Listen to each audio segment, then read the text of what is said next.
దేవుని నామానికి వందనాలు. ఈ సమయం ఇచ్చిన ఆత్మీయ తల్లి గారు, ఆత్మీయ తండ్రి గారు, సహోదరుడు నానిబాబుకి దేవుని పేరిట వందనాలు చెల్లిస్తున్నాను. క్రిస్మస్ సందర్భంగా మనము చిన్న వాక్య భాగంలోకి వెళ్దాం. దేవుడు నాకు బయలుపరిచిన ఉద్దేశాన్ని ఈ సమయాన్ని మీతో పంచుకోవాలని కోరుకుంటున్నాను. సామెతలు గ్రంథం 30వ అధ్యాయము 18వ వచనం. నా బుద్ధికి మించినవి 3 కలవు, నేను గ్రహింపలేనివి 4 కలవు. అవేవనగా అంతరిక్షమున పక్షిరాజు జాడ, బండ మీద సర్పము జాడ, నడి సముద్రము మీద ఓడ నడుచు జాడ, కన్యకతో పురుషుని జాడ. దేవుని బిడ్డలారా చూడండి, ఇక్కడ గ్రహించలేని సంగతులు 4 కలవు. అది ఎవరు గ్రహించలేకపోతున్నారు. సాధారణంగా ఏంటంటే మనం కూడా గ్రహించలేని సంగతులు ఏవి. ఎప్పుడైనా మనం బీచ్ దగ్గర ఉన్నాం అనుకోండి, అక్కడ ఓడ వెళ్తూ ఉంటుంది. అది ఎంత దగ్గరగా ఉందా ఎంత దూరంగా ఉందా అనేది ఎవరు గ్రహించలేరు. అది ఎగ్జాక్ట్ ప్లేస్ ఎక్కడ ఉందనేది కూడా ఎవరికి తెలియదు. అదేవిధంగా ఆకాశంలోకి మనం చూసినప్పుడు ఎప్పుడైనా ఒక పెద్ద డేగ కావచ్చు, ఈగల్ కావచ్చు, ఆకాశంలో ఎగురుతున్నప్పుడు అది ఎంత హైట్లో వెళ్తుందో, అది ఏ ప్లేస్లో ఉందో ఎగ్జాక్ట్ ప్లేస్ని ఎవరు గ్రహించలేరు. సో ఇలాంటి గ్రహించలేని సంగతుల్లో ఇంకొక 2 ఉన్నది విషయాలు ఏంటంటే సర్పము జాడ. సర్పము మామూలుగా వెళ్ళిపోతుంది అనుకోండి, ఎక్కడ ఇసుకలో వెళ్తుంది అనుకోండి, ఎంతో కొంత జాడ కనపచ్చు. కానీ ఆ సర్పము బండ మీద వెళ్తుంది అనుకోండి, బండ మీద జాడను గ్రహించలేము. అదేవిధంగా కన్యకతో పురుషుని జాడ. ఇప్పుడు ఈ జనరేషన్లో ఎలా ఉంటుందంటే చాలామంది యూత్ రకరకాలుగా తిరుగుతున్నారు. జెంట్స్, లేడీస్ బండ్ల మీద తిరుగుతూ ఉంటారు. కానీ వాళ్ళు ఎటువైపుకి వెళ్తారో ఎక్కడికి వెళ్తారో ఎవరికి తెలియదు. జనరల్గా ఇవన్నీ జనరల్ విషయాలు. అయితే ఇవి దేవుడు నాకు బయలుపరిచిన విధంగా ఈ విషయాలు ఏంటంటే, మొట్టమొదటిగా అంతరిక్షమున పక్షిరాజు జాడ. యేసయ్య జన్మించినప్పుడు అంతరిక్షములో నుంచి దేవదూతలు అక్కడ భూమి మీదకి వచ్చాయి. అవి మీకు ఎలా ఉన్నాయంటే ఒక పక్షిరాజులాగా ఉన్నాయి. దేవదూతలకి ఏముంటాయండి? రెక్కలు ఉంటాయి. పక్షులకి రెక్కలు ఎలా ఉంటాయో అలాగే దేవదూతలకు కూడా రెక్కలు ఉంటాయి. ఈ రెక్కలతో ఎగురుకుంటూ అంతరిక్షం నుంచి పక్షిరాజు వచ్చి అక్కడ దేవుని బిడ్డలకు ఏమని చెప్తున్నారండి? మీ కొరకు ఒక రక్షకుడు జన్మించాడు ఇక్కడ బెత్లెహేములో అని చెప్పారా లేదా?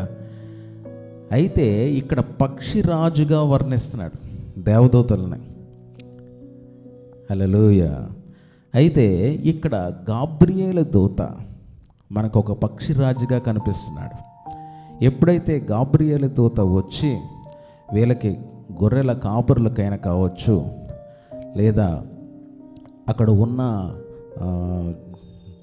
జ్ఞానులకే కావచ్చు, ఎవరినైనా సరే వారిని రక్షకుని యొద్దనికి నడిపించారు. అంటే ఇక్కడ ఏంటంటే దేవుని యొక్క దూత పక్షిరాజులో అక్కడ రావడం జరిగింది. వారిని అక్కడ దేవుని రక్షకుడు దగ్గరికి నడిపించడం జరిగింది. సో అంతరిక్షమున పక్షిరాజు జాడ. ఈ గాబ్రియేలు దూత ఎక్కడి నుంచి వచ్చింది అనేది ఎవరు గ్రహించలేరు. అంతరిక్షం ఎంత ఉంటుందండి?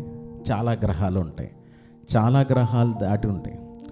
కాబట్టి దేవుని యొక్క దూతలు ఆయన యొక్క పక్షిరాజు రూపంలో ఎలా వచ్చాయో, ఎలాగ తిరిగి వెళ్ళాయో ఎవరికి తెలియదు. ఇక్కడ చూడండి, ఎప్పుడైతే అక్కడ శుభవర్తమానం ఇవ్వాలని ఉందో ఆ వర్తమానం ఇవ్వడం జరిగింది. ఇచ్చిన తర్వాత తిరిగి వెళ్తున్నప్పుడు కూడా అక్కడ దూతల సమూహంతో ఆయన యొక్క సర్వసైన్యంతో కూడా సంతోషించినట్టు మనం వాక్య భాగంలో మనం చూస్తున్నాం. అది యోసేపు వద్దకు, జకర్యా వద్దకు, గొర్రెల కాపరుల వద్దకు ఈ పక్షిరాజు అయిన గాబ్రియేలు దూత వచ్చినట్టుగా మనం చూస్తున్నాం. ఇది మర్మము ఒకటిగా మనం చెప్పబడుతుంది. రెండో విషయం చూస్తే బండ మీద సర్పము జాడ. బండ అనగా ఇక్కడ దేవుని యొక్క బండ ఏదండి? యెరూషలేము పట్టణం. ఇది దేవుని యొక్క బండగా చెప్పబడుతుంది. ఈ బండ మీద ఒక సర్పం ఉంది. సర్పం అంటే సర్ప రూపంలో ఉన్న రాజు ఉన్నాడు. ఆ రాజే హేరోదు రాజు. ఇతను ఏం చేస్తున్నాడు? పిల్లల్ని, మగ పిల్లలందరినీ చంపేయమని ఆజ్ఞాపిస్తాడు. సర్పం ఏం చేయాలనుకుంటుంది? కనిపించిన వాళ్ళందరినీ కాటేయాలనుకుంటుంది. అదేవిధంగా ఇక్కడ ఈ బండ మీద సర్పమనబడే హేరోదు రాజు ఏం చేస్తున్నాడంటే అందరినీ సంహరిస్తున్నాడు. సర్పం వలె సంహరిస్తున్నాడు. చూడండి, ఈ బండ మీద సర్పము జాడను గ్రహించలేను అని చెప్తున్నాడు. హల్లెలూయా. అదేవిధంగా నడి సముద్రం మీద ఓడ నడిచి జాడ. ఇవన్నీ యేసయ్య జీవితానికి సాదృశ్యములుగా ఇవి చెప్పబడుతుంది. ఒకానొక సమయంలో ఆయన యొక్క శిష్యులు సముద్రం మీద వెళ్తున్నప్పుడు పెద్ద గాలి, తుఫాను అక్కడ రావడం జరిగింది.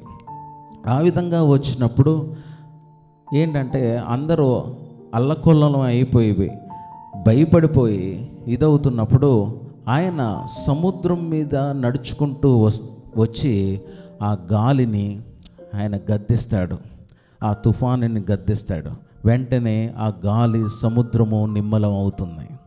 ఇవన్నీ ఆయన యొక్క జీవితానికి సాదృశ్యంగా మనకు కనిపిస్తున్నాయి. ఈ నడి సముద్రము మీద ఓడ నడుచు జాడ. ఇక్కడ యాక్చువల్గా అయితే అక్కడ నావ కింద మనకు చెప్పబడింది. ఈ వాక్య భాగంలో మనకి ఓడగా కనిపిస్తుంది. అదే విశ్వాసంతో అక్కడ పేతురు కూడా నీళ్ళ మీద నడిచేటట్టుగా చూస్తున్నాం.